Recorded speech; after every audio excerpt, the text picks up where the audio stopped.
Hey, what's up everyone? Morey Croson here, and today we're going to be going over how to utilize the hamstrings more effectively when you're sprinting. I'm going to start the video right now. This is the newest edition of the Perform side. Reach your individual goals. You don't want to just talk about straight line speed. We also want to talk about your ability to be quick. We break down your video. Let's make you into the quarterback I know you can become.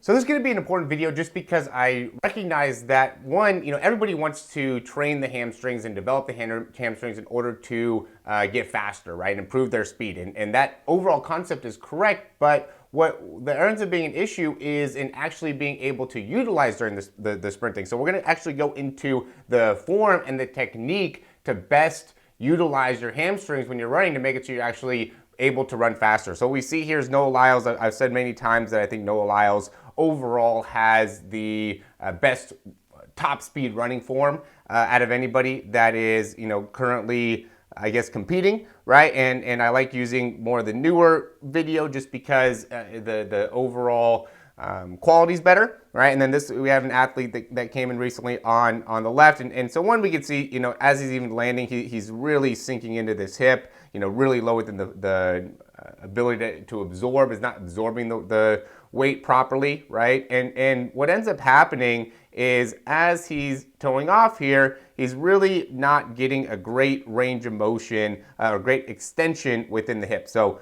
part of what's going to be the way to be able to use the hamstrings effectively is being able to get hip extension, right? The hamstrings are part of hip extension. They're also part of knee flexion in terms of the movements. And so if we're not getting good hip extension, okay, so the more straight down here means we're getting limited hip extension, right? Or the more the thigh is straight down, in comparison to here where Noah Lyles is getting much better hip extension, okay? And now what ends up happening, and Noah Lyles does such a great job of doing this, is another activation of the hamstrings as he brings his his foot up towards his butt, right? So he's in hip extension right here, already using the hamstrings, and then additionally activating right there. And in terms of exercises that help with that, right, we have the monkey foot is something that I use.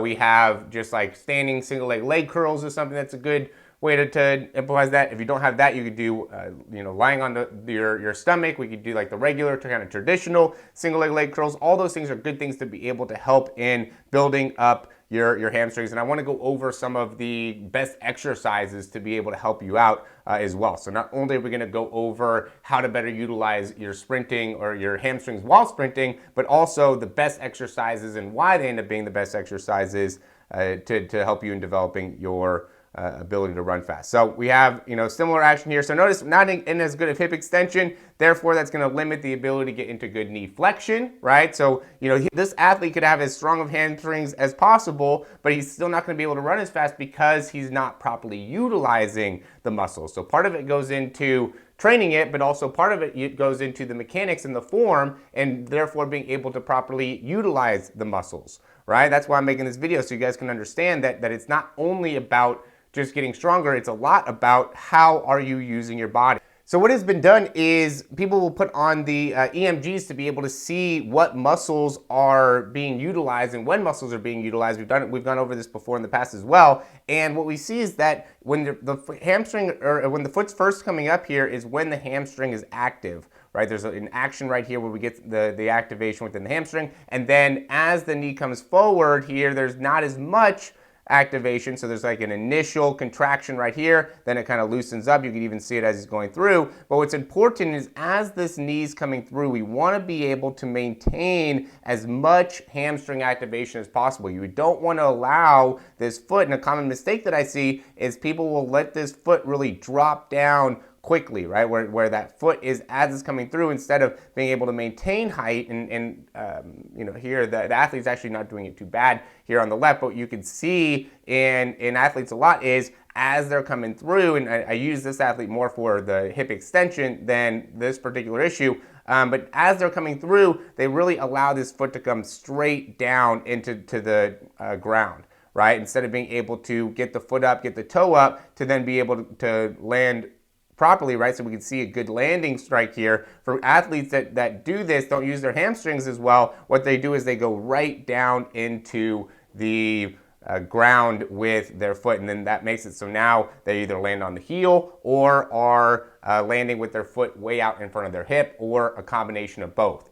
Okay, and really the best way to be able to improve this has a lot to do with just when you're doing hip flexion, having an understanding of being able to maintain a good contraction within the hamstring, because what's important is, and this is going to still go into better utilizing your hamstrings, and I know we're kind of getting off into the hip flexion, but what it does is it allows us to be able to get into the range to be able to optimize that pull back down, right? Which is where we get that good hip extension into the ground. This is where, single leg RDLs end up being really good. This is where deadlifts end up being really good.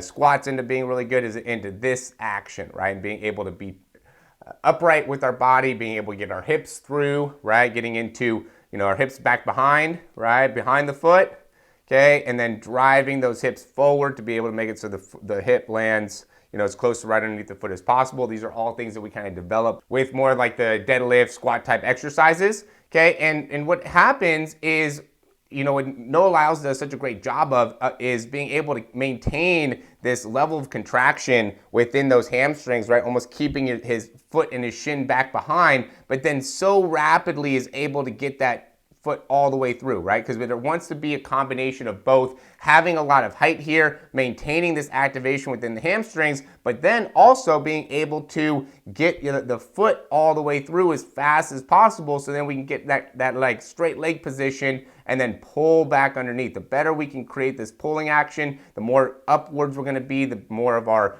vertical force we're gonna be. Obviously, we're talking about top speed running here. That's gonna be different when it comes to the start, but we wanna be able to get that vertical force action off the ground, horizontal force into the ground, okay? So we could see horizontal force here, but then as this foot comes off the ground, it's gonna be translated into a vertical force, which is gonna help him in being able to get as much distance per step as he's running. So, what we wanna be able to understand is, like, now, as we're getting into these positions, right, as we're transitioning into hip extension, this is where things like lunges end up being a great option, reverse lunges, things like that. Even getting into more of like the hip extension type of exercises where we're doing like bridges and single leg bridges and hip thrusts, things like that are all going to be great in being able to really assist in getting into this position and maintaining a great range. So, give you a wide variety. Even rear foot elevated split squats is a good option here to give you a wide understanding of, where each one of these exercises makes a big difference, and,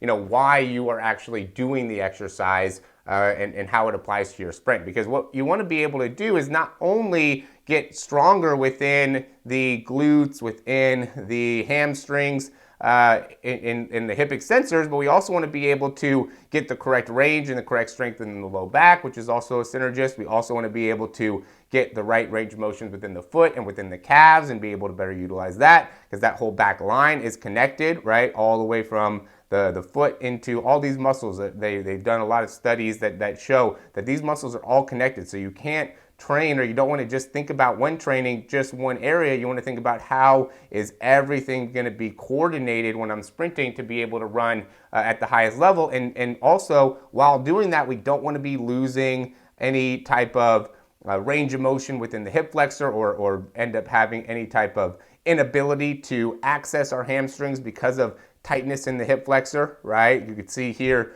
with this athlete, like, part of this thing is he's just tight in the hip flexor, right? And so he's not able to get full hip extension because his body won't allow him get to that range of motion. And doing different types of exercises, understanding what are the movement compensations that are happening will all make a big difference in being able to improve this. Because now, once you can get an understanding of, okay, this is where there's issues, right? This is where I need to make some adjustments, need to make some improvements. Now we can go into directly fixing that particular issue, whether it is, the hip flexion, whether it's the, inability to access the hamstrings, the glutes, maybe it has something to do with the low back, could just be something within the timing, something within the ankle. The idea is, let's figure out something that is limited, let's figure out where there's potential inefficiency, let's figure out where there's the biggest problem within the mechanics, and then let's set up programs, drills, exercises, ways to be able to address it and be able to make the biggest improvements that way.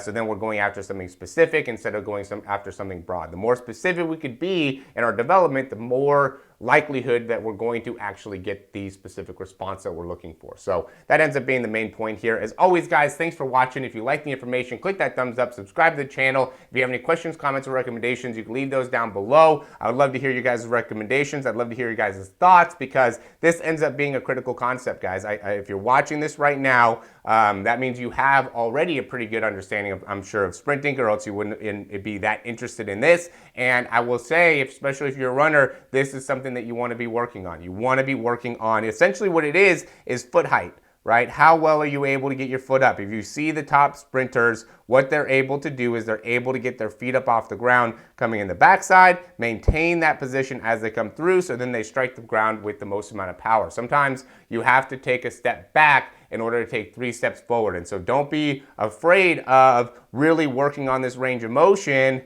so then we can get into the efficiency of your running pattern, right? Let's sync up the arms, let's sync up the legs, let's make it so all of this makes a lot of sense within our body, right? So then when we're running, we're able to implement this type of running style. If you're just running all the time at 100% capacity, right? Or even 95% capacity, sorry, I almost dropped my mic there, then you're not gonna be able to get the same type of improvement as when you're able to, tailor back a little bit sometimes to really address the issue and then build that back up into your overall sprinting mechanics. So that would be, the best recommendation if you're looking to get a lot of improvement the fastest. Sometimes you're gonna have to scale it back a little bit in order to take 3 steps forward. So yeah, if you guys want to get coaching by me, if you guys want to be able to send in video, get some help, get some a better understanding of what to do in order to run faster, we'd be happy to do that. You can go ahead and follow the description down below in order to find out more. Reach out to me if you have any questions or anything like that. Looking forward to being able to